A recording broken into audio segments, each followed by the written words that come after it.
ఏం సార్ ఏం చేయమన్నారు వండుకోమన్నారా?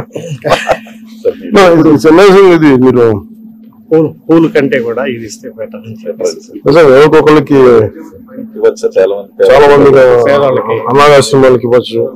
చాలా నా రిక్వెస్ట్ కూడా అందరికి, చాలా మంది విగ్రహాలు, శాల్వాస్ ఇవన్నీ తీసుకొస్తా ఉన్నాను.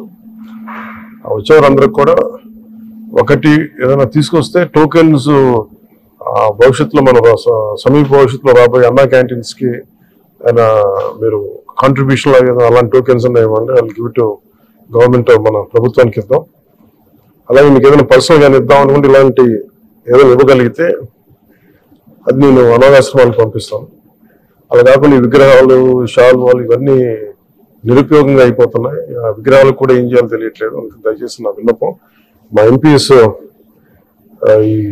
ఇది స్టార్ట్ చేశారు, ఇనిషియేట్ చేశారు. ఇట్లా మనస్ఫూర్తిగా వారి స్ఫూర్తిని తీసుకొని అందరిని దయచేసి కూరగాయలు ఇవ్వని కాదు కానీ ఫ్లవర్ బుకేస్ తో మనీ వేస్ట్ చేయొద్దు, విగ్రహాల కోసం ఇబ్బంది పడద్దు, షాల్స్ కూడా తేకండి. నా రిక్వెస్ట్ ఒకటి, ఏదైనా చేయగలిగితే నాకు చేయకపోయినా పర్లేదు కానీ అట్లీస్ట్ అది ప్రజలకి కష్టాల్లో ఉన్న వాళ్ళకి ఉపయోగపడేలా చేయండి. More than happy for that. Thank you sir, thank you very much.